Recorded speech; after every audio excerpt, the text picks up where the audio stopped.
कोमल अपने पति अंकित, सास पुष्पा और ससुर मनोज के साथ रहती है। मनोज काफी रंगीन मिजाज का होता है। ऐसे ही एक रोज जब सास की सहेली सुगंधा घर आती है, तभी क्या बात है सुगंधा जी, आप आज यहाँ पर? वही मैं सोचूं, इतनी अच्छी खुशबू कहाँ से आ रही है। मेरा घर आज बगीचा कैसे बन गया। फिर देखा कि उसमें आप जैसा एक फूल खिलाया है। क्या अभी भाई साहब, बड़े ही मजाकिया हो। और ये सच कह रहा हो, मैं कभी भी मजाक नहीं करता। जो दिल में होता है वही जुबान पे भी होता है। आपको यहाँ पर देखकर मेरा दिल तो गार्डन गार्डन हो गया सुगंधा जी।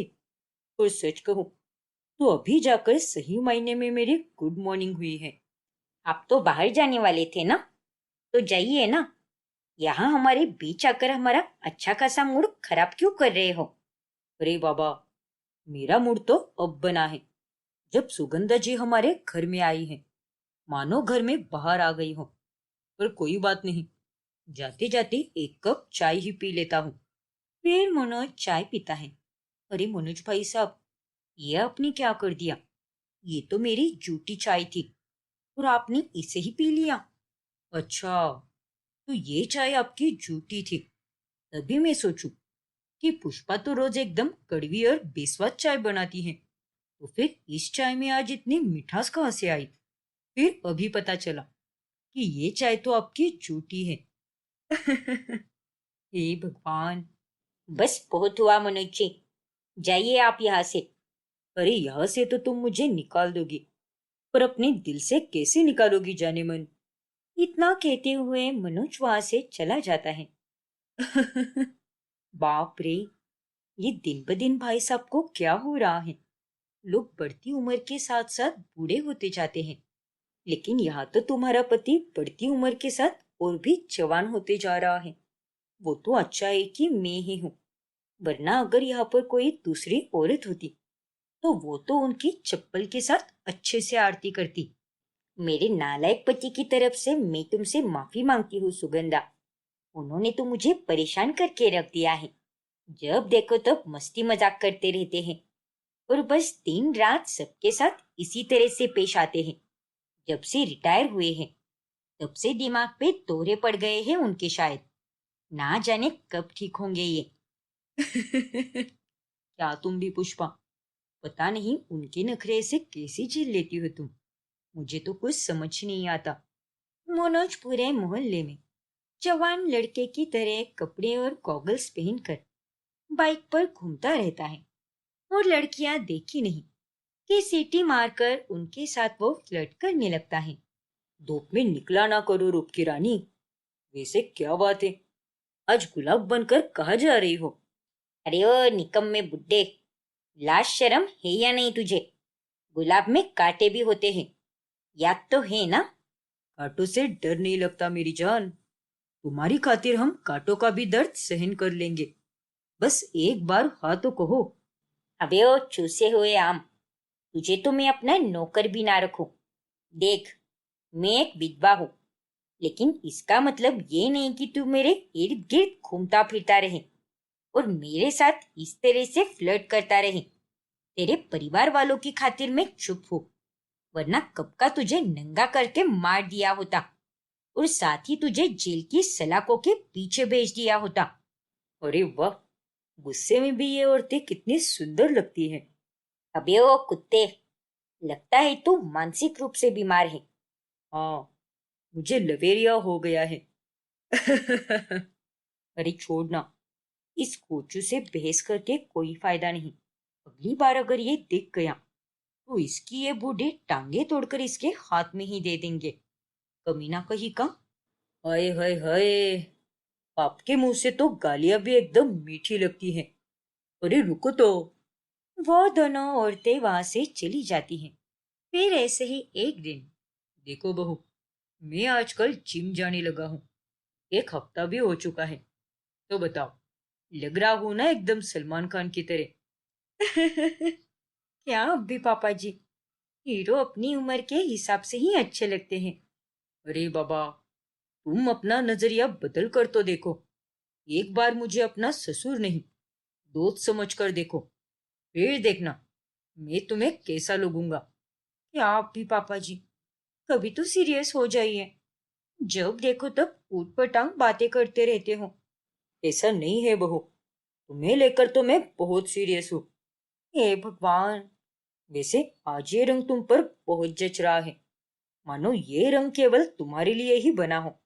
शायद हम पिछले जन्म में एक दूसरे को जानते थे, जब हमारा रिश्ता कुछ और ही था।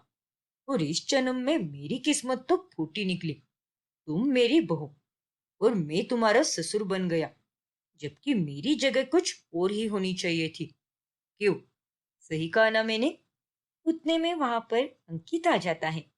चलिए पापा, अब बैठकर चाय पीजिए। और कोमल, तुम पराठे बना दो। अरे ओ हिटलर की सेकंड कॉपी, अपनी बहू से ही तो बात कर रहा हूं ना मैं, थोड़ी ना किसी पड़ोसन से बात कर रहा हूँ। चल हट यहाँ से। मैं और बहू तो एक दूसरे के अच्छे दोस्त भी हैं। ये दुनिया ने बहू और ससुर का रिश्ता काफी अजीब बना कर रखा है। पता नहीं लोग क्या क्या सोचते रहते हैं। बस पापा, माना कि मैं कुछ भी नहीं कहता, लेकिन इसका मतलब ये नहीं कि आप अपनी फालतू की हरकतें चालू रखो। कोमल बहू है आपकी, मेरी बीवी है वो। अरे थोड़ा तो लिहाज रखिए। लिहाज? पर मैंने तो आज तक केवल प्याज ही सुना था, और प्याज तो रसोई में ही रखा है। तो फिर ये लिहाज क्या होता है? अरे जाने दे बेटा, इस बुड्ढे के मुंह मत लग तू। लगता है सुबह सुबह पीकर आए हैं ये। तू ऑफिस जा, मैं यहाँ पर सब संभालती हूँ। इस तरह से पुष्पा उससे अंकित को शांत कराती है। फिर उसके बाद वो नाश्ता करके ऑफिस चला जाता है। फिर बाद में, अरे माँ जी, आपको पापा जी की ये हरकतें देखकर बुरा नहीं लगता क्या? बहुत बुरा लगता है बेटा, लेकिन मैं अपना दुख किसे जाकर बताऊं? तुझे तो पता ही है कि मैं अनाथ थी। एक होटल में खाना बनाने का काम करती थी। वहीं पर मिली थी तेरे ससुर जी से। शादी के कुछ सालों तक वो बहुत अच्छे थे। उन्होंने मुझे बहुत प्यार दिया, लेकिन अब वो ज्यादा पैसे कमाने लगे हैं और बहुत अमीर भी बन गए हैं। फिर उसके बाद तो वो सारा पैसा औरतों पर उड़ाने लगे।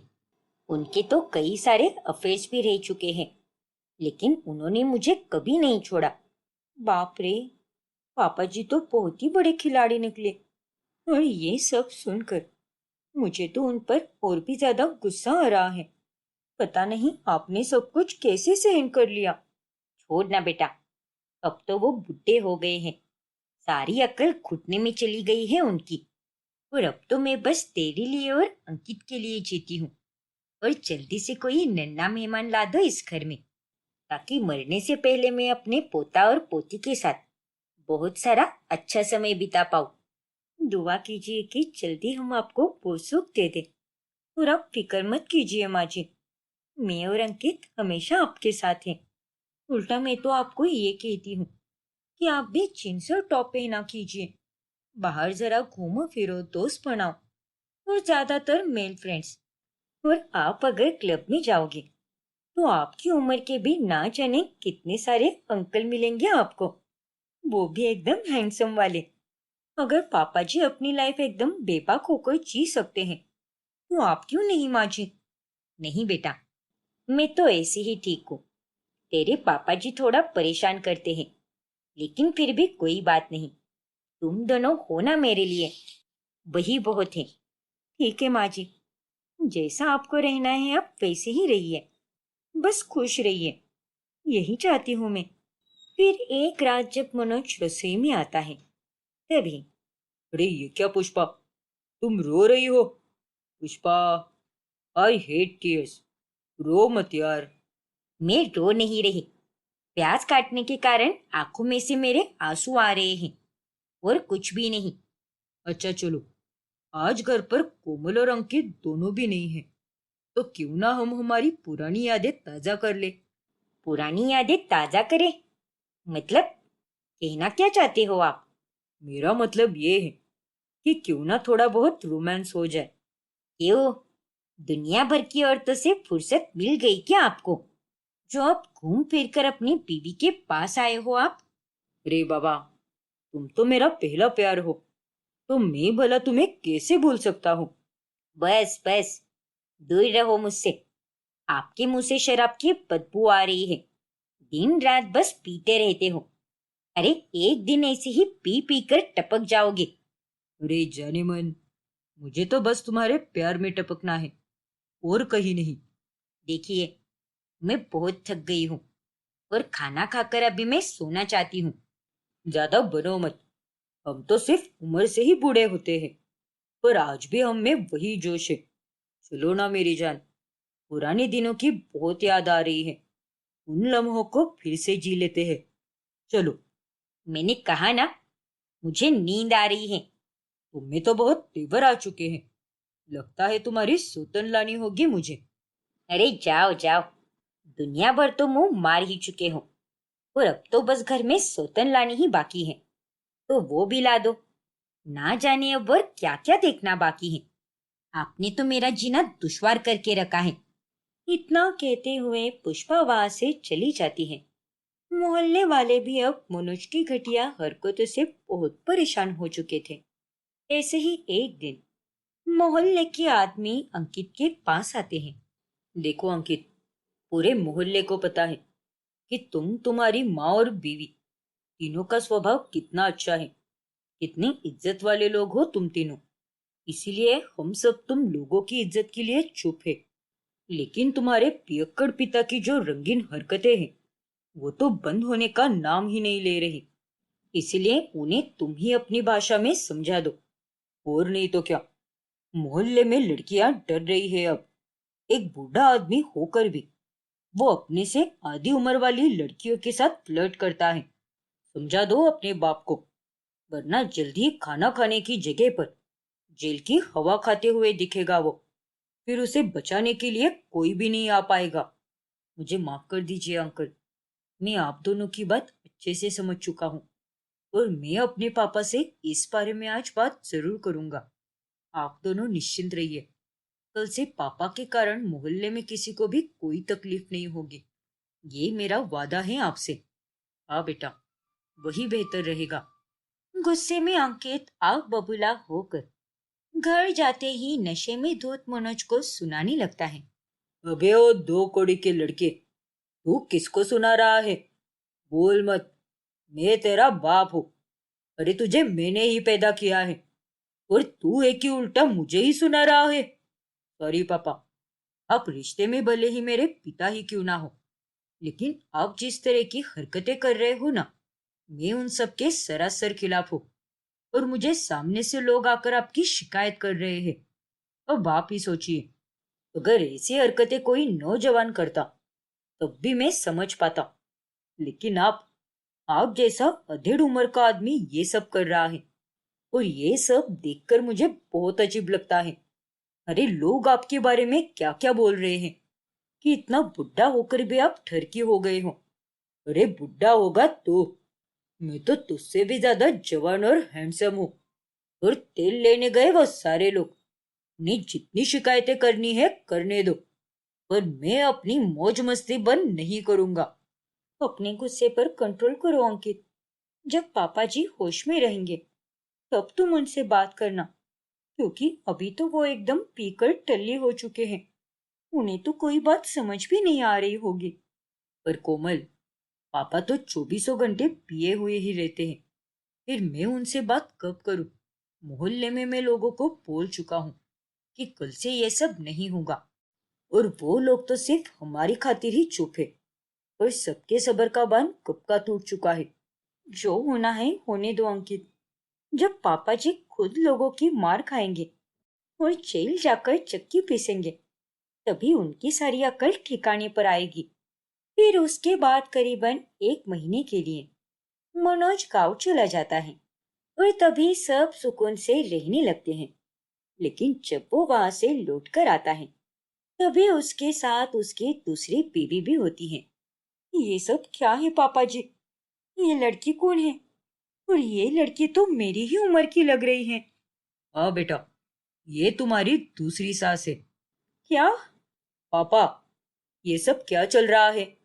अरे ये तो तेरे लिए सरप्राइज है बेटा। क्यों पुष्पा, अपनी नई सौतन का स्वागत नहीं करोगी क्या? क्या? नहीं, ऐसा नहीं हो सकता। अरे जो होना था वो तो अब हो चुका है जाने मन। कहा था ना मैंने तुमसे कि मैं तुम्हारे लिए सौतन लाऊंगा। अब देखो, सच में ला दी मैंने सौतन। ये देखकर सभी घर वाले चौंक जाते हैं। ये सब क्या चल रहा है मनोज जी? ये तो बहू की उम्र की है और आपने इससे शादी कर ली। आखिर ये सब क्या चल रहा है? हाँ पुष्पा, तुमने सही कहा। मैंने दूसरी शादी कर ली और ये है तुम्हारी गांव की प्रेग्नेंट सौतन। दिलरुबा नाम है इसका। क्या? नमस्ते मेरी प्यारी सौतन पुष्पा। अब जाओ, जाकर आरती की थाली लेकर आओ। स्वागत करो हमारा भाई। भला ये क्या बात हुई? बस मेरा मुंह ही ताड़े जा रहे हो। मनोज जी, ये आप कैसे कर सकते हो? आज तक तो मुझे यही लगता था कि आप बस औरतों के साथ मस्ती मजाक करते हो, लेकिन आपने तो सच में किसी और से ही शादी कर ली और उसे यहाँ पर लेकर भी आ गए। ये आपने बहुत गलत किया है मनोज जी। विश्वासघात किया है आपने मेरे साथ। अरे माँ जी, संभालिए अपने आप को। देख तो बहू, अंकित बेटा, तेरे बाप ने ये क्या कर दिया। अब इस उम्र में अपने से आधी उम्र वाली गर्भवती सौतन को ही देखना रह गया था बस। ये दिन देखने से पहले ऊपर वाला अगर मुझे उठा लेता तो अच्छा होता। ये आपने बहुत गलत किया है पापा। अरे मुझे तो आपको पापा कहने में भी घिन आ रही है। हाँ पापा जी, आप बाकी औरतों के साथ मस्ती मजाक कर रहे थे, वहां तक तो भी सब सह रहे थे हम, लेकिन आपने तो सीधे दूसरी शादी ही कर ली।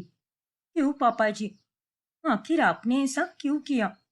क्योंकि दिलरुबा मेरे बच्चे की माँ बनने वाली है, इसीलिए। और इसके आगे पीछे कोई भी नहीं है, तो मैं इसे गांव में अकेला कैसे छोड़ सकता था? और देखो, अब ज्यादा रोना धोना मत करो। मैं कहीं नहीं गया। माना कि साथ में सौतन लेकर आया हूँ, लेकिन लौटकर तो तुम्हारे पास ही आया हूं ना मैं। तुम और दिलरुबा दोनों सौतन साथ मिलकर खुशी से रहो। देखो, अब तुम्हें ही इसकी देखभाल करनी है। और पुष्पा, आई हेट टीयर्स। आप तो चुप ही रहिए। जिंदगी बर्बाद करके रख दी है आपने मेरी। ना जाने ऐसी कौन सी मनोज घड़ी थी वो, जब मैंने आपके जैसे नालायक आदमी के साथ शादी कर ली। रोते रोते पुष्पा अपने कमरे में चली जाती है। ओफो मनोज, दिलरुबा का दिल दुख रहा है, क्योंकि यहाँ तो मेरा कोई स्वैग से स्वागत कर ही नहीं रहा। बहू रानी, मेरा मतलब कोमल, माना कि हमारी उम्र लगभग एक बराबर ही है, पर फिर भी रिश्ते में मैं तुम्हारी अब सौतेली सास हूँ, तो अपनी सौतेली सास की आरती नहीं उतारोगी क्या? बिल्कुल भी नहीं।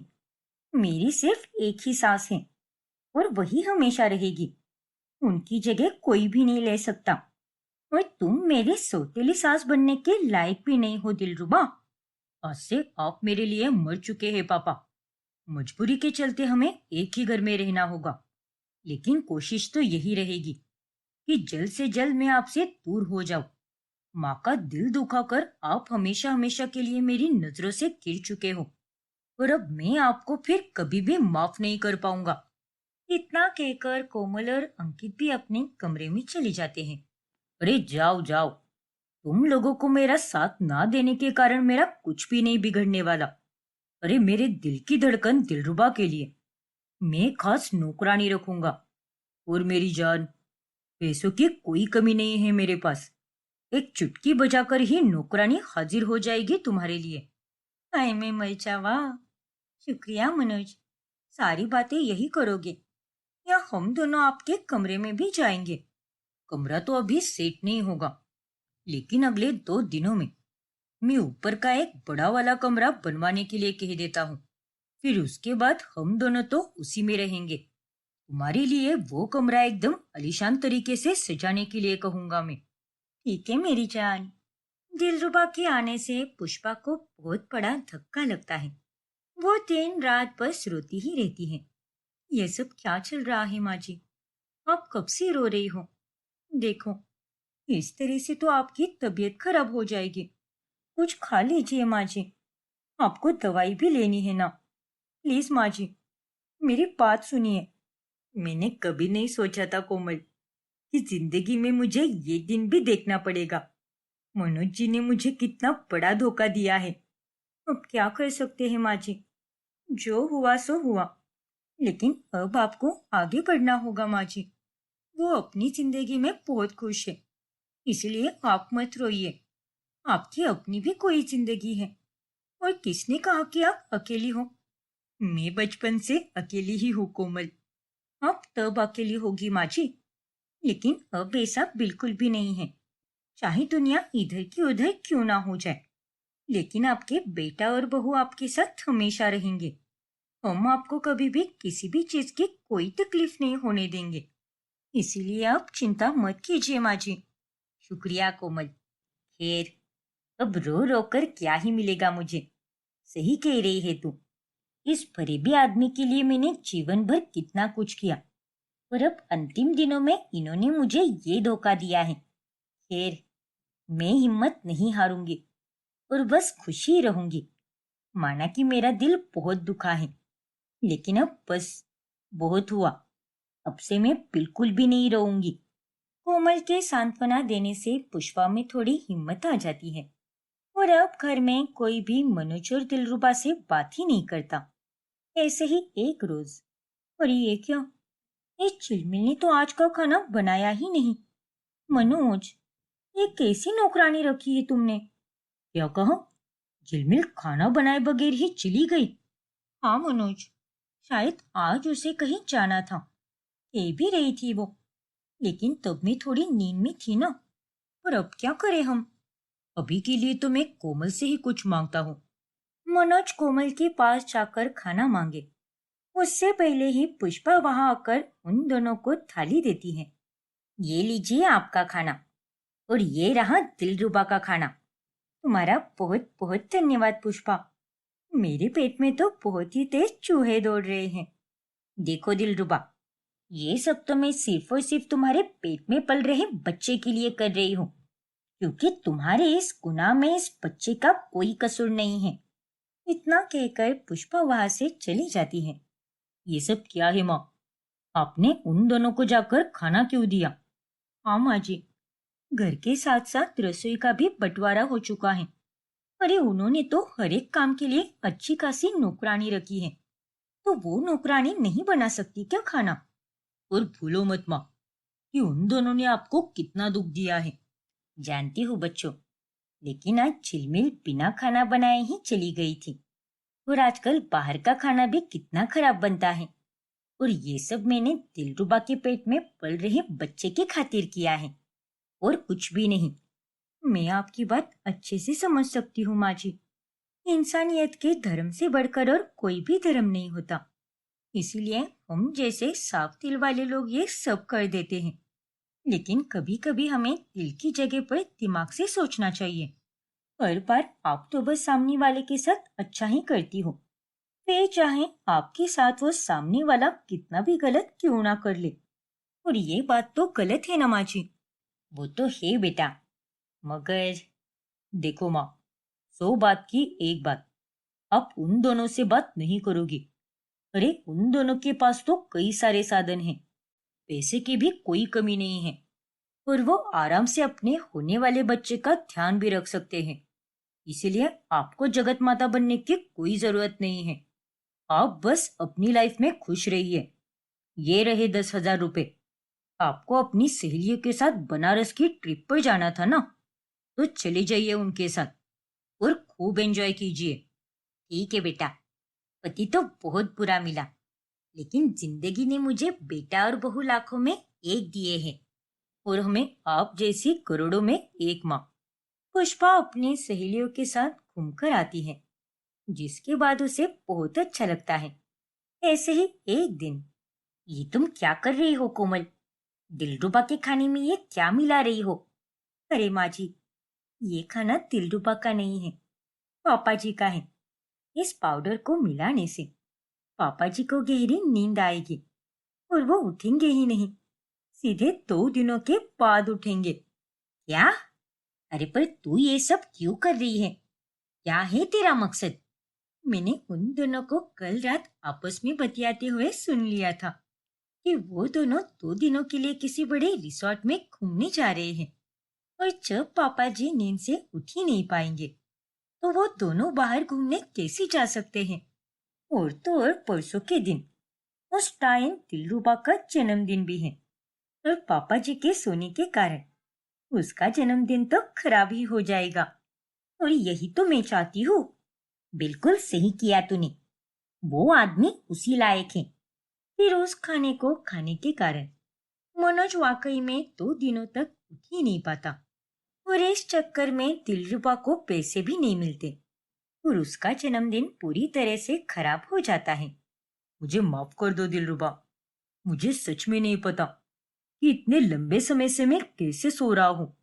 तुम तो चुप ही करो मनोज। ना जाने कौन से खटिया नशे करते हो जिसके चलते 2 दिनों तक तुम्हारी आंख ही नहीं खुलती। जन्मदिन साल में तो एक ही बार आता है और तुमने तो मेरा इतना स्पेशल दिन खराब ही कर दिया। अब जाओ। मुझे तो तुमसे कोई बात ही नहीं करनी। उफ हो जाने मन। ऐसा मत कहो ना। अच्छा बाबा ठीक है। तुम जो कहोगी वो मैं तुम्हें दिला दूंगा। जहाँ कहोगी वहां लेकर जाऊंगा। बस ये उदास मत रहो ना बाबा। तो फिर ठीक है। मुझे अभी के अभी शहर के सबसे बड़े होटल में लेकर चलो और 30-40 हजार की खरीदारी भी कराओ। बाकी मुझे कुछ भी नहीं पता। बस इतनी सी बात। ठीक है मेरी जान। चलो फिर। उनकी ये बातें कोमल और पुष्पा सुन लेती हैं। सुना ना आपने माँ जी। मुझे तो ये लगता है कि ये गांव की दिलरुबा ने पापा जी के पैसों के लिए शादी की है और इसीलिए वो प्रेग्नेंट भी हो गई है ताकि पापा जी को मजबूरन उनसे शादी करनी पड़े। हाँ बेटा, तो बिल्कुल सही कह रही है। लेकिन मनोज के साथ भी ऐसा ही होना चाहिए। औरतों के सामने ये बहुत अमीर बनता है ना।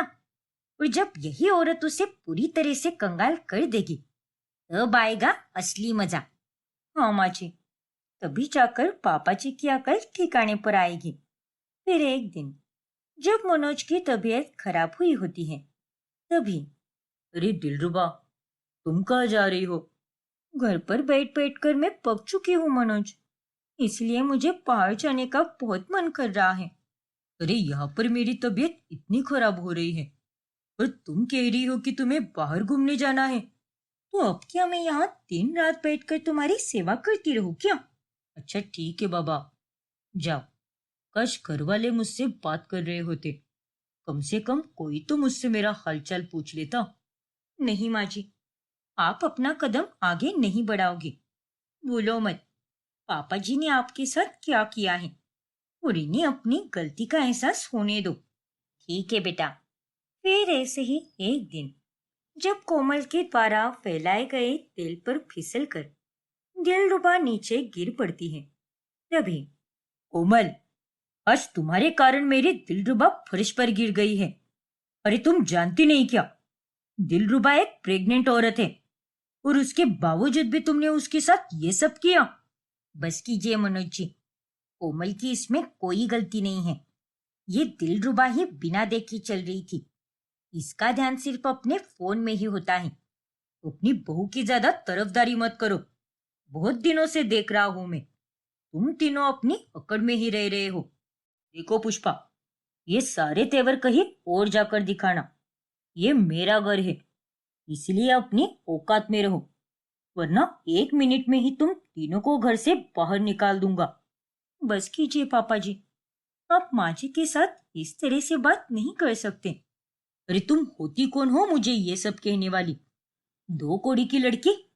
चल, पहले तू ही इस घर से निकल और तेरे नल्ले पति को भी बोल देना इस घर में रहने की कोई जरूरत नहीं है। रे उसे तो मैंने ही पैदा किया है और वो एक ही मुझे ही ज्ञान सिखाता रहता है। मनोज कोमल को बाहर का रास्ता दिखा ही रहा होता है कि उतने में पुष्पा उसे ही धक्का मारकर बाहर निकाल देती है और लगे हाथ वो दिलरुबा को भी बाहर कर देती है। पुष्पा, तुम्हारी हिम्मत कैसी हुई मुझे ही मेरे घर के बाहर निकालने की? 1 मिनट मनोज जी, ये आपका नहीं मेरा घर है। क्या? शायद आप भूल गए हो कि आप ही ने कई सालों पहले अपनी सारी जायदाद मेरे नाम पर कर दी थी। ये घर तुम्हारा गांव का बंगला और बाकी की कमाई मेरे ही नाम पर है। और अब बस, बहुत हो गया। अरे आपको क्या लगा कि आप मुझे धोखे पे धोखे देते रहोगे और मेरे बच्चों का अपमान करोगे? अब जाओ, हमें घर से बाहर निकाल रही थी ना। अब आपकी ही इस घर में कोई जगह नहीं है और ना ही इस छिछोरी लड़की की। इतना कहकर पुष्पा मनोज के मुंह पर दरवाजा बंद कर देती है। तुम चिंता मत करो दिलरुबा, मैं सब ठीक कर दूंगा। अबे चुप कर बुड्ढे, और जाकर चुल्लू भर पानी में डूब के मर जा। मुझे ऐसे कंगाल आदमी के साथ रहना ही नहीं है जिसके पास कुछ भी ना हो और मेरे पेट में तुम्हारा कोई बच्चा नहीं है।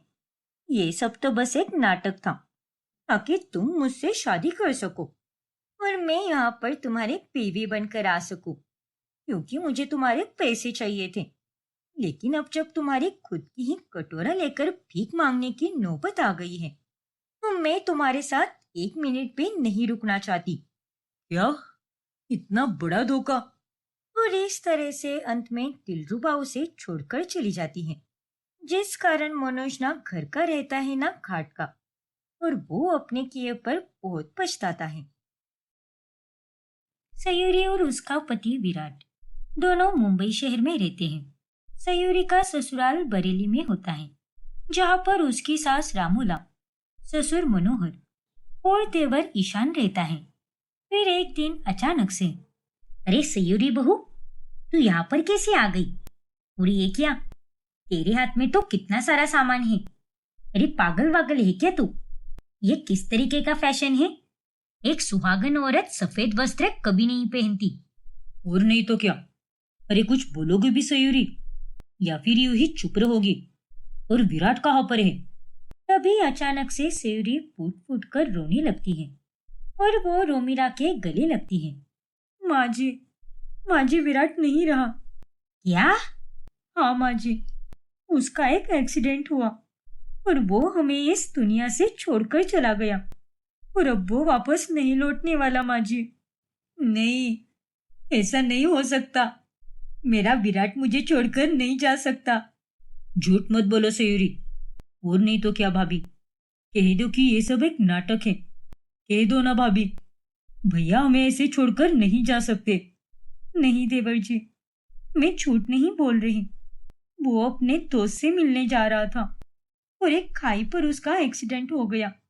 पुलिस ने उसकी बॉडी ढूंढने की बहुत कोशिश की, लेकिन उन्हें कुछ भी नहीं मिला। सिर्फ हमारी कार मिली और साथ में विराट का फोन भी मिला। मेरा तो इस दुनिया में कोई भी नहीं था। मैं पहले से ही अनाथ थी और अब विराट के जाने के बाद मेरे पास तो आप सबका ही सहारा है। और एक्सीडेंट होने के बाद मैंने आप तीनों को कॉल करने की बहुत कोशिश की, लेकिन आप तीनों ने तो मेरा कॉल रिसीव ही नहीं किया। हाँ बहू, दरअसल हम लोग जरा बाहर गए थे ना, शायद इसीलिए ऐसा हुआ होगा। इसलिए मैं सीधा यहाँ पर चली आई और अब से मैं यहीं पर रहूंगी माँ जी। बिल्कुल सयूरी बेटा, तुम यहाँ पर रह सकती हो। आखिर तुम इस घर की बहू हो। अब सयूरी अपने ससुराल में ही रहने लगती है। और तभी, अरे माँ जी, नाश्ता कहाँ पर है? आज काम पर पिंकी आई नहीं क्या? अरे बेटा, वो आज तो क्या, अब से कभी काम पर नहीं आएगी। क्या? लेकिन मैं कुछ समझी नहीं माँ जी, कि आप कहना क्या चाहती हो? मेरा मतलब ये है कि पिंकी को मैंने काम से निकाल दिया है। अब उतने ही पैसे बचेंगे ना बेटा। और अब तू भी आ गई है तो घर में बहू होते हुए नौकरानी की क्या जरूरत है? और अब यहाँ रहते हुए तू एक बहू होने के नाते फर्ज तो निभाएगी ही ना। इसलिए अब से रोजाना सुबह 7 बजे उठा कर और घर के सारे काम किया कर। लेकिन तू चिंता मत कर, मैं तुझे सब कुछ ठीक से समझा दूंगी। पर माँ जी, चल ना अंदर, पहले रसोई के सारे काम समझाती हूँ और कौन सी चीज कहाँ पर रखी है ये भी ठीक से बता देती हूँ। रोमिला सयूरी को सब कुछ समझा देती है और वो दिन रात सयूरी से ढेर सारे काम करवाती है। ऐसे ही 2 दिनों के बाद, माँ जी पापा जी, आप दोनों को नहीं लगता क्या कि हमें विराट की शांति की पूजा करानी चाहिए। उस हादसे के बाद मैं सीधे यहाँ पर चली आई। उसे ठीक से विदाई देनी तो जरूरी है ना। हमें तो उसकी अस्थियां भी नहीं मिली, लेकिन शांति पूजा करने से उसकी आत्मा को शांति मिलेगी। अब उसकी मौत तो हादसे में हुई है, और ऐसा लोग कहते हैं कि हादसे में मरे हुए लोगों की आत्मा तड़पती रहती है और उन्हें मुक्ति कभी नहीं मिल पाती। लेकिन अगर हम उनकी शांति करा दें तो उन्हें मुक्ति मिल जाती है। बात तो तू बिल्कुल सही कह रही है बहू, लेकिन तुम चिंता मत करो सेरी बहू। अभी 2 दिन पहले ही मैंने घर के पास वाले मंदिर में पंडित जी को कुछ दक्षिणा देकर उनसे विराट के लिए एक छोटी सी पूजा करवाई थी, और वो शांति विराट की आत्मा की मुक्ति के लिए ही थी। तो अब तक तो उसको मुक्ति मिल भी चुकी होगी, तो खामोखा फिर से बड़ी पूजा रखेंगे तो सही नहीं होगा ना। क्यों रोमिला, सही कहा ना मैंने? हाँ मनोहर जी, आप बिल्कुल सही कह रहे हो। अगर 2-2 बार शांति करेंगे तो कहीं कोई अनर्थ ना हो जाए। इसमें कैसा अनर्थ माँ जी? पूजा चाहे 1 बार करो या 10 बार करो, उसमें कभी कोई अनर्थ नहीं होता। और वो तो इस घर का बेटा था, इसीलिए उसके नाम की बड़ी पूजा तो रखनी ही चाहिए ना। और मैंने बरेली के एक विद्वान पंडित जी से बात भी कर ली है। वो पूजा के पूरे 10,000 रुपए लेंगे, तो हम ये पूजा परसों के दिन कर सकते हैं। अरे नहीं बेटा, अब 1 बार पूजा हो चुकी है तो रहने दे। मैं अपने बेटे की शांति पूजा होते हुए नहीं देख सकती। मेरे हाथ तो उसके फोटो पर हार चढ़ाते हुए भी कांपते हैं। कभी सपने में भी नहीं सोचा था कि मेरा बेटा मुझे इस दुनिया से छोड़कर चला जाएगा। उसने हमारे लिए कितना कुछ किया है। एक बार अगर कोई चीज मांग ली तो वो मुझे वो चीज चुपचाप दिला देता था। हाँ बेटा, और उस दिन जब मैंने मंदिर में पूजा की तो मैंने रोमिला को भी आने के लिए कहा था, लेकिन वो सब ये देख ही नहीं पाती, इसलिए वो वहां पर आई ही नहीं। और वैसे भी पूजा पाठ से क्या ही फर्क पड़ता है। हम हमारे बच्चों के लिए दिन रात दिल से प्रार्थना तो करते ही है ना। हमारी दुआएं हमेशा उनके साथ ही है और हमेशा रहेगी। फिर वो भले ही इस दुनिया में रहे या फिर कोई दूसरी दुनिया में रहे, वो जहां भी रहेगा सुखी और खुश ही रहेगा। इसलिए तुम चिंता मत करो। हाँ सयूरी, ठीक है पापा जी। सयूरी को घर वालों का ये बर्ताव सही नहीं लगता।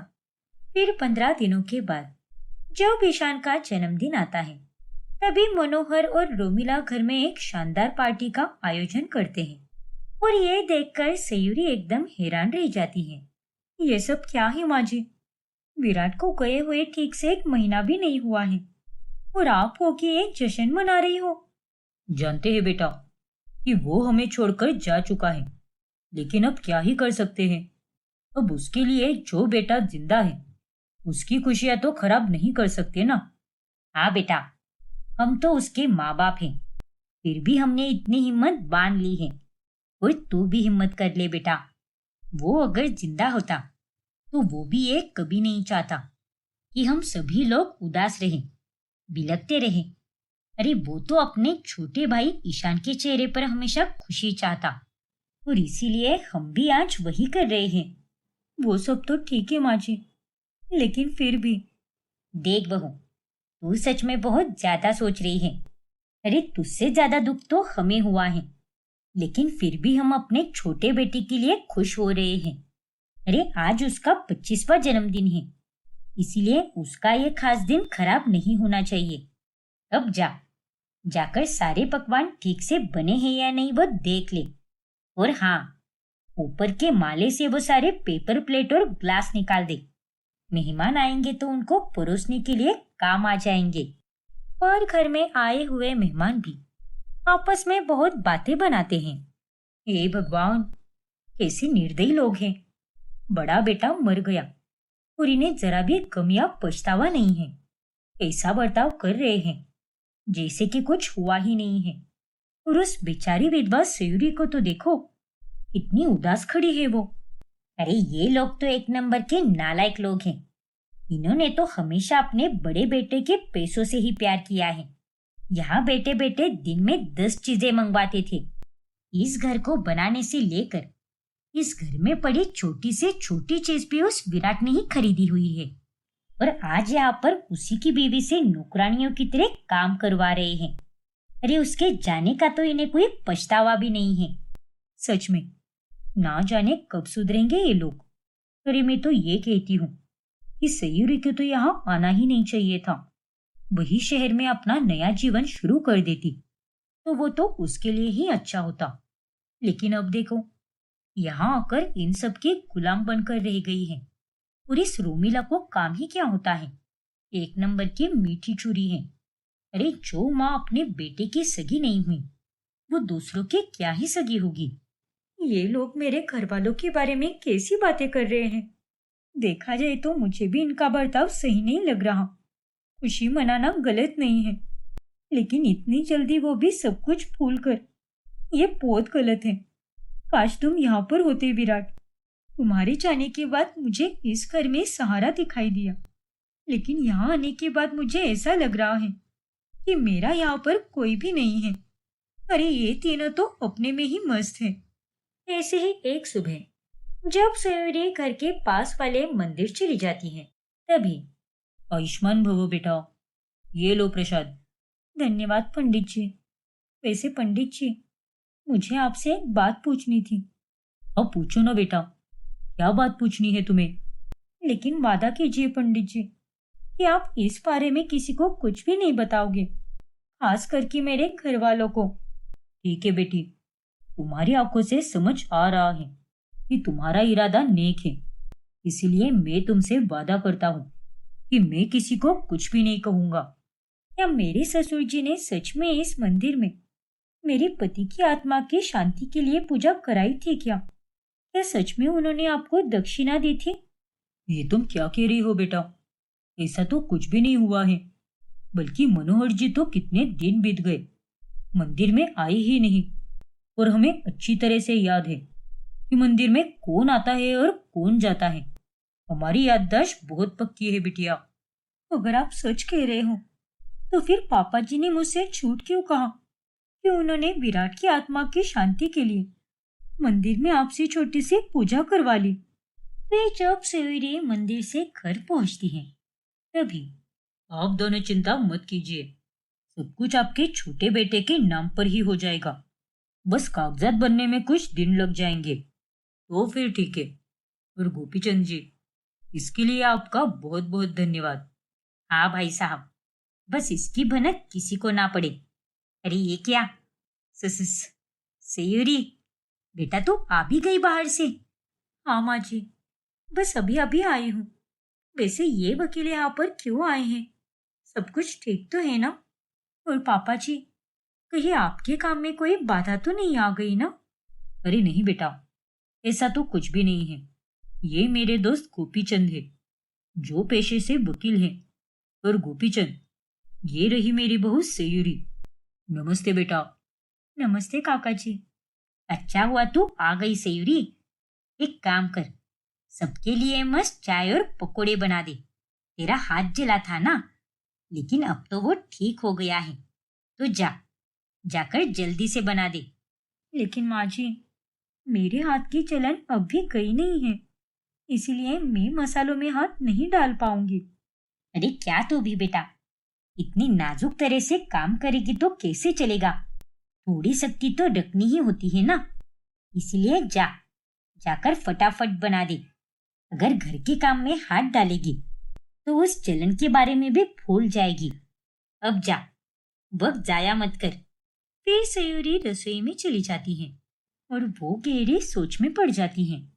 आखिर ये लोग किस विषय पर बात कर रहे थे और मेरे आने के बाद अचानक से इन्होंने विषय बदल क्यों दिया? आखिर यहाँ पर क्या चल रहा है, मुझे तो कुछ समझ ही नहीं आ रहा। ऐसे ही एक रात जब ईशान जग रहा होता है, तभी सयूरी के कमरे से गुजरते हुए उसे किसी आदमी की हंसने की आवाजें सुनाई देती हैं। अरे ये क्या, भाभी तो किसी आदमी के साथ बात कर रही है। मुझे अभी जाकर माँ और पापा को जगाना होगा ताकि वो दोनों भी भाभी को रंगे हाथ पकड़ सके। फिर ईशान रोमिला और मनोहर को जगाकर वो उन्हें सयूरी के सामने लेकर आता है और तभी सयूरी सोई हुई होती है। अरे, आप लोग अचानक से क्यों आ गए यहाँ पर? कुछ हुआ है क्या? मैं तो गहरी नींद में थी। ये सब क्या है ईशान बेटा? ये सयूरी तो यहाँ पर सो रही है और तू हमें क्या कह रहा था कि ये किसी आदमी के साथ बात कर रही है? आपकी सो माँ, मैंने अभी 2 मिनट पहले ही भाभी को किसी आदमी के साथ बात करते हुए सुना और वो आदमी हंस रहा था और उनकी बातों से तो मुझे ऐसा ही लग रहा था कि भाभी का किसी आदमी के साथ अफेयर चल रहा है। चुप रहो ईशान। अरे, मेरे बारे में ऐसा कहने की तुम्हारी हिम्मत भी कैसे हुई? मैं सिर्फ और सिर्फ तुम्हारे भाई विराट से प्यार करती हूँ, फिर वो चाहे इस दुनिया में रहे या ना रहे, मैं मरते दम तक सिर्फ उसी से प्यार करूंगी। इसीलिए प्लीज मुझ पर ये झूठे घिनौने इल्जाम मत लगाओ। माँ जी, पापा जी, मैं कब से सो रही थी और अगर आप दोनों को विश्वास नहीं है तो आप लोग मेरा फोन चेक कर लीजिए या फिर मेरे कमरे की छानबीन कर लीजिए। मैं ना तो किसी से बात कर रही थी और ना ही यहाँ पर कोई आदमी आया था। लगता है तेरा दिमाग खराब हो गया है ईशान, लेकिन अगली बार से जरा ध्यान रखना। और सयूरी बेटा, सो जाओ तुम। फिर सभी लोग सो जाते हैं, लेकिन उस रात ईशान सो ही नहीं पाता। मैंने बिल्कुल सही सुना था, भाभी ने ही मुझसे झूठ कहा। आखिर वो ऐसा क्यों कर रही है और उनकी ऐसी हरकत के पीछे क्या रहस्य हो सकता है? फिर अगले दिन, माँ पापा, मैं फिर से आपसे कह रहा हूँ, कल रात को मैं झूठी कहानी नहीं बना रहा था। वाकई में भाभी किसी आदमी के साथ बातें कर रही थी और मुझे तो ये लग रहा है कि वो किसी से कॉल पर बात कर रही थी। वो ना हो पापा, वो जरूर अच्छी बनने का नाटक कर रही है। ये तो कैसी बातें कर रहा है ईशान? अरे, ये बात तो हम सब जानते हैं कि सयूरी विराट से कितना प्यार करती थी, इसलिए मुझे तो तेरी बातों पर विश्वास ही नहीं हो रहा। अरे, हो सकता है कि तुझे कोई वहम हुआ हो। वहम? ये भी कोई वहम हुआ क्या पापा? माना कि वो भैया से बेहद प्यार किया करती थी, लेकिन अब तो वो इस दुनिया में नहीं रहे ना, और हर कोई मूव ऑन हो जाता है, तो भाभी क्यों नहीं हो सकती? और आजकल तो ये प्यार व्यार कुछ नहीं होता पापा। अरे बस कर, कुछ भी बके जा रहा है तू। और जब तेरे पास कोई सबूत नहीं है तो तू ये सब किस दावे के साथ कह रहा है? अरे, मुझे भी तेरी बातों पर विश्वास नहीं हो रहा। अब जा, काम पर लग जा, वरना देरी होगी तो तेरा बॉस तुझे सुना देगा सबके सामने। पहली इतनी मुश्किल से जॉब मिली है तुझे। फिर थोड़े दिनों बाद में सयूरी सफेद साड़ी पहनना बंद कर देती है और वो रंग बिरंगे कपड़े पहनकर बाहर जाया करती है। ये सयूरी आजकल इतना कहाँ जाती है, और जाती है तो फिर घर वापस लौटने में उसे घंटों क्यों लग जाते हैं? मुझे भी इसका कुछ समझ ही नहीं आ रहा। उतने में वहां पर सयूरी आ जाती है। अरे सयूरी बहू, 4 घंटों से बाहर है तू। अरे, कहाँ पर थी तू? यहाँ आए तुझे लगभग 1 महीना हो चुका है और तूने इतनी सहेलियां भी बना ली जो तू 4-4 घंटे घर से बाहर रहती है। नहीं माँ जी, मेरी कोई सहेलियां नहीं है, बस मोहल्ले की 2 से 3 लड़कियों को ही जानती हूँ मैं। मैं तो बस पास में खुले हुए नए मॉल में गई थी। वो क्रिस्टल मॉल है ना, एयरपोर्ट के पास वाला। अच्छा, लेकिन फिर भी बहू, जरा बता कर जाया कर, और अगर तुझे बाहर जाना ही है तो इतनी देर तक मत जाया कर। और हाँ, ये क्या नया नाटक लगा के रखा है तूने?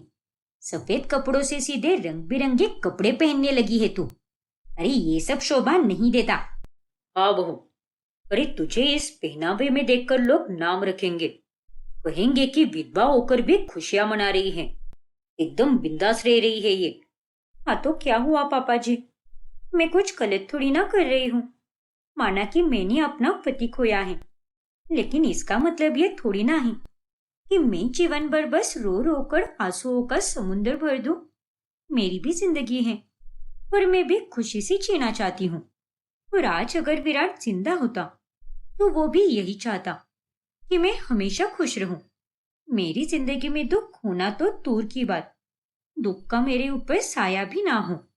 अरे पर प्लीज माँ जी, प्लीज मुझे वो सफेद कपड़े पहनने के लिए मत कहिए। मैं कोई पुराने जमाने की बहू नहीं हूँ।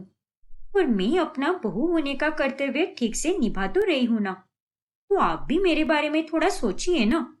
समाज का क्या है? वो तो अच्छा होने पर भी नाम रखते हैं और बुरा होने पर भी नाम रखते हैं। उनका तो काम ही होता है बातें बनाना।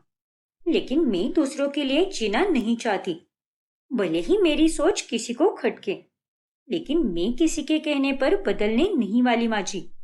इतना कहकर सयूरी अपने कमरे में चली जाती हैं और रोमिला और मनोहर एकदम हैरान रह जाते हैं। इतनी जबान चला कर गई है, अचानक से इसके अंदर ऐसा बदलाव कैसे आ गया? कहीं ईशान की बात सच तो नहीं थी? कहीं बाहर इसे कोई लड़का तो नहीं मिल गया ना? इतने ताव के साथ जो ये भाषण दे रही थी, वो सुनकर तो मुझे यही लग रहा है। और उर्मिला, मुझे भी कुछ समझ नहीं आ रहा। ऐसे ही एक रोज सयूरी की तबीयत बहुत खराब हो जाती है। तभी वो कमरे में अकेली ही होती है। सुबह से ना जाने मैंने कितनी बार माँ जी से कहा है कि वो मेरे लिए काढ़ा बना दे, लेकिन उन्होंने मेरी बात सुनकर भी अनसुनी कर दी। कैसे लोग हैं ये। शुरुआत में जब मैं यहाँ पर आई थी तब मुझे लगा कि ये सभी अच्छे हैं, लेकिन अब धीरे धीरे समझ आ रहा है कि ये मुझे पराया कर चुके हैं। रोमिला उसकी सारी बातें सुन लेती है। अरे ये क्या, ये ऐसी बातें किसके साथ कर रही है? देखो ना विराट, यहाँ सब साथ होकर भी मेरे साथ कोई भी नहीं है। मेरी तबीयत इतनी खराब हुई है, लेकिन मैं अकेली ही हूँ। तुम्हारे आने से मेरे जीवन के सारे दुख चले गए थे, लेकिन यहाँ आकर मुझे बिल्कुल भी सुकून नहीं है। ये सभी लोग तो बस अपने में ही मस्त हैं। अरे ये तो विराट है। तू विराट से कैसे बात कर रही है? वो भी वीडियो कॉल के जरिए? क्या? और नहीं तो क्या। अरे मैंने अभी अभी देखा तुझे। अरे नहीं माँ जी, ऐसा कुछ भी नहीं है। लेकिन काश ऐसा हो पाता कि मैं उसके साथ वीडियो कॉल के जरिए बात कर पाती। मैं तो बस उसकी फोटो को देखकर बात कर रही थी। बस जब कभी मेरा दिल भारी हो जाता है तो मैं विराट की तस्वीर को देखकर उससे थोड़ी बातें कर लेती हूँ, और तब मुझे थोड़ा हल्का महसूस होता है। अच्छा अच्छा ठीक है। वैसे मैं तुझे ये काढ़ा देने आई थी। पता है कि तूने मुझे ये सुबह देने के लिए कहा था, पर अब मैं तुझे ये शाम में दे रही हूँ। लेकिन मैं वो जरा बाहर चली गई थी ना अपनी सहेलियों के साथ, इसलिए थोड़ी देर हो गई। ये ले, पी ले इस काढ़े को। इसे पीकर तुझे आराम मिलेगा। ठीक है माँ जी, थैंक यू सो मच। फिर कुछ दिनों के बाद सयूरी ठीक हो जाती है, और ऐसे ही एक दिन जब वो बाहर से घर आती है तो अपने साथ एक गिफ्ट बॉक्स लाती है। ये क्या? भाभी अभी अभी बाहर से आई है, वो भी एक गिफ्ट लेकर। और इस गिफ्ट पर तो एक छोटी सी नोट भी लिखी है, कीप इट स्माइलिंग जान, यानी हमेशा मुस्कुराती रहो जान। आखिर ये गिफ्ट भाभी को किसने दिया होगा? माँ पापा मुझसे बहुत बड़ा सबूत मांग रहे थे ना, अभी जाकर उन्हें दिखाता हूँ। फिर ईशान जब रोमिला को वहां पर बुलाकर लाता है तो उस गिफ्ट पर अब दूसरी नोट होती है, जिस पर लिखा होता है कीप स्माइलिंग सिस्टर। अरे ओ नालायक, इतनी अंग्रेजी तो मैं भी जानती हूँ। सिस्टर मतलब बहन होता है। लगता है इसे ये गिफ्ट किसी सहेली ने दिया है, इसलिए इस पर सिस्टर लिखा है। हाँ ईशान, मेरी नई सहेली बनी है, तन्वी नाम है उसका, और ये गिफ्ट मुझे उसी ने दिया है। वो मुझे अपनी बड़ी बहन जैसी मानती है, इसीलिए उसने इस गिफ्ट पर जो नोट अटैच किया है और उसमें लिखा है कीप स्माइलिंग सिस्टर। बस कीजिए भाभी, प्लीज झूठ मत बोलिए। मैंने खुद देखा था और इस पर लिखा था कीप स्माइलिंग जान। आपने इसे अभी 2 मिनट पहले ही बदल दिया ना। अरे आप हमसे छुपा रही हो कि आपका बाहर अफेयर चल रहा है। मेरा विश्वास करो माँ। अरे मुझे किसी पागल कुत्ते ने काटा है क्या, जो मैं ऐसे झूठ पे झूठ बोलता जाऊंगा? बस करो ईशान। अरे और कितना गिरोगे तुम? थोड़ी तो शर्म करो। और आइंदा से तुमने अगर मेरे बारे में ऐसा कुछ भी गलत सलत कहा तो मुझसे बुरा और कोई नहीं होगा, समझे कि नहीं? सयूरी गुस्सा होकर वहां से चली जाती है। देखो माँ, भाभी की बात पर भरोसा मत करो, वो झूठ बोल रही है। अरे नालायक, साफ साफ इस पर सिस्टर लिखा है और इसमें तो ड्रेस है, और ये गुलाब भी है। और आजकल की सहेलियां तो आपस में ये सब करती ही रहती है ना। और हाल ही में सयूरी के साथ कितना कुछ हुआ है, इसीलिए उसकी सहेली ने उसे ये तोहफा दिया होगा। लेकिन माँ, आपको मुझ पर विश्वास है कि नहीं? आपकी कसम, उस पर जान ही लिखा था और भाभी ने उस नोट को तुरंत 2 मिनट में बदल दिया। ये तो क्या कह रहा है बेटा? अगर तू मेरी कसम खा रहा है तो इसका मतलब तू सच बोल रहा है। तो फिर उसे जान किसने कहा होगा? आखिर क्या है इसका राज? फिर एक दिन जब सयूरी बाथरूम में होती है, तभी अचानक अंदर से दरवाजा बंद हो जाता है और वो वहां पर फंस जाती है। तभी उसका फोन बजने लगता है। हे भगवान, मुझे तो अभी फोन आ रहा है, लेकिन बाहर कैसे जाऊं मैं? अरे सयूरी बहू, कहाँ पर हो तुम? तुम्हारा फोन बज रहा है। अरे तुम्हें किसका कॉल आ रहा है? ये क्या? ये तो विराट का कॉल है, लेकिन ये नंबर तो अलग है। फिर उसका नाम कैसे आ सकता है? हेलो, कौन? हाँ, मैं विराट, सयूरी का माना हुआ भाई, जो मुंबई में रहता हूँ। क्या? हाँ अंकल, उसने कुछ बताया ही नहीं कि उसके पति विराट के साथ इतना सब हो गया और वो बिना मुझसे मिले ही वहां से बरेली चली गई। तो इसका मतलब तुम्हारा नाम भी विराट है? हाँ अंकल, जानता हूँ कि उसके पति का नाम भी विराट था और मेरा भी नाम विराट ही है। अगर वो आ जाए तो उसे कह देना कि बाद में मुझे कॉल करे, ठीक है ना? चलो अंकल, बाय। अरे पर पापा जी, ये दरवाजा अंदर से जाम हो गया है, खुल ही नहीं रहा है। प्लीज कुछ कीजिए ना पापा जी। हाँ ठीक है बहू, अभी बाहर से खुलवाता हूँ। बगल में ही भोला पान वाला रहता है। अगर घर में कोई दरवाजा जाम हो जाता है तो वही आकर अपनी तकनीक से खोल देता है। फिर जब दरवाजा खोला जाता है तभी, वैसे वो विराट कौन था बहू? मुझे तो उससे बात करके बड़ा अजीब सा लगा। दरअसल वो मेरा शहर वाला माना हुआ भाई है। मैं उसे राखी बांधती हूँ। मैं मेरे दुख में इतनी खो गई कि मैं उसे बिना बताए ही यहाँ चली आई। ठीक है बेटा, उसे कॉल करके एक बार बात कर लो। जी पापा जी, जरूर। लेकिन जब मनोहर ये बात रोमिला और ईशान को बताता है, तभी तीनों को सयूरी पर शक हो जाता है। मुझे तो इसके हाव भाव कुछ समझ ही नहीं आ रहे। वही तो, मैंने एक दिन इसे फोन पर बात करते हुए देखा था। फिर उसने कहा कि वो विराट की तस्वीर से बात कर रही थी और आज ही यूं विराट के नाम से किसी और आदमी का कॉल आया और वो तोहफा, और उस रात किसी आदमी से बात करना, और वो आवाज भी सुनी सुनी सी लग रही थी। माँ, पता नहीं भाभी का रहस्य क्या है, कुछ समझ ही नहीं आ रहा।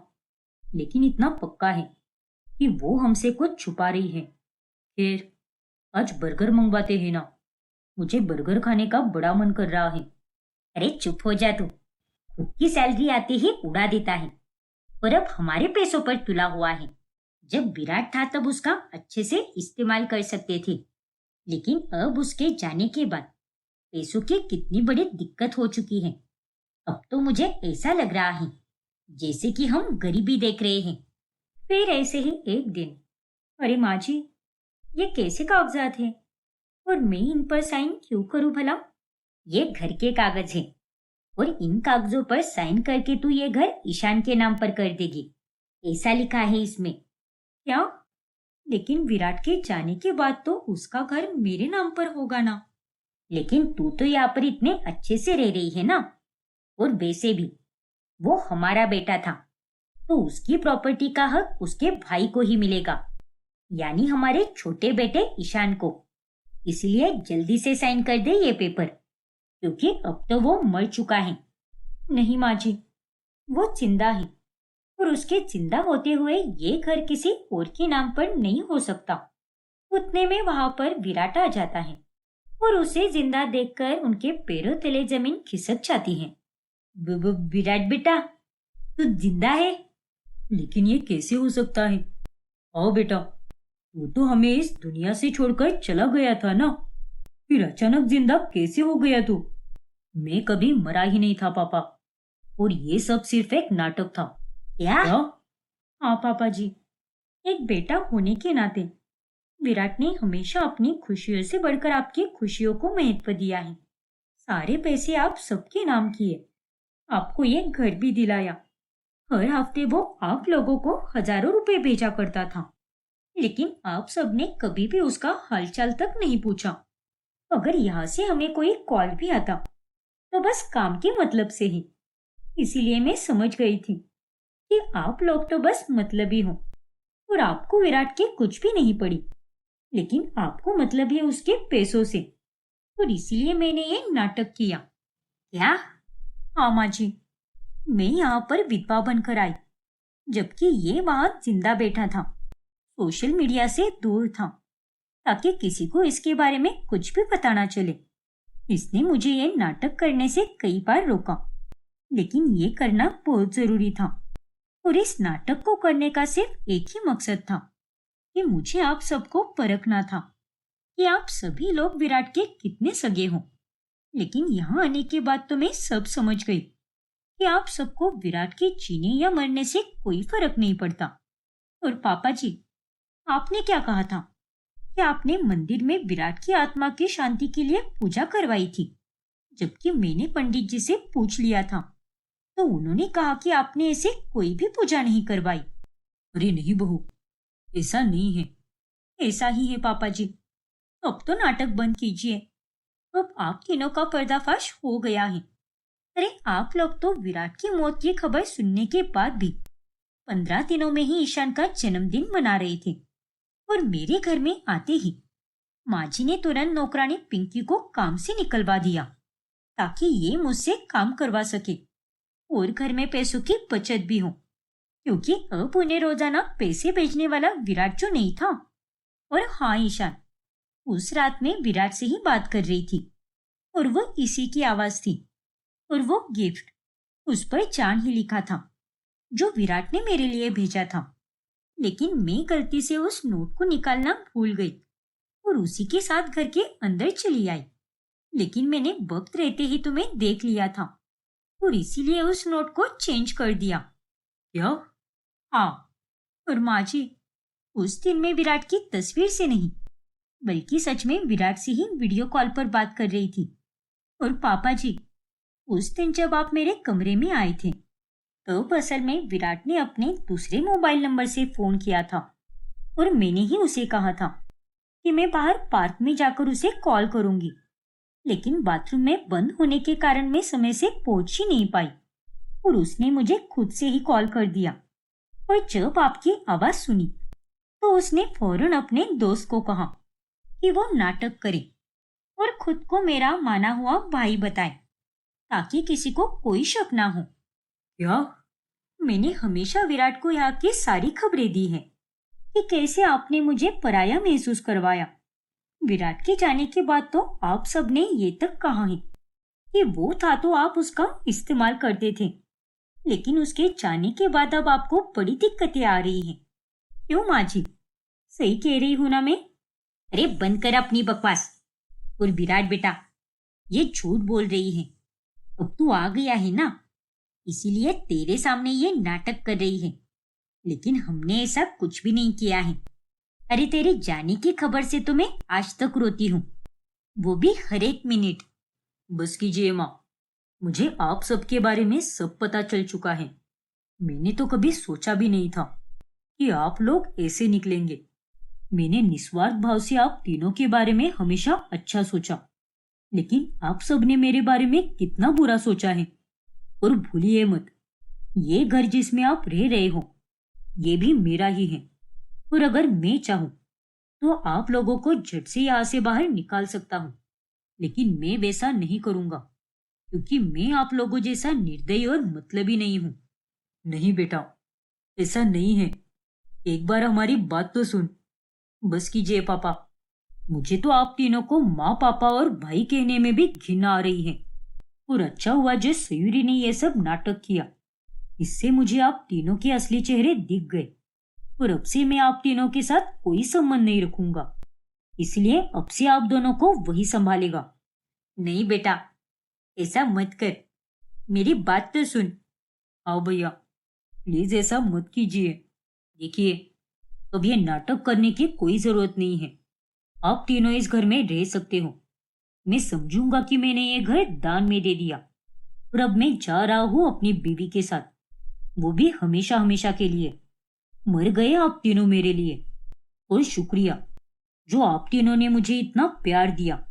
जिंदगी भर मैं ये कभी नहीं भूलूंगा। नहीं बेटा, रुक जा, रुक जा विराट। वो तीनों विराट और सयूरी को रोकने की बहुत कोशिश करते हैं, लेकिन वो दोनों नहीं रुकते, जिस कारण तीनों अपने किए पर बहुत पछताते रहते हैं।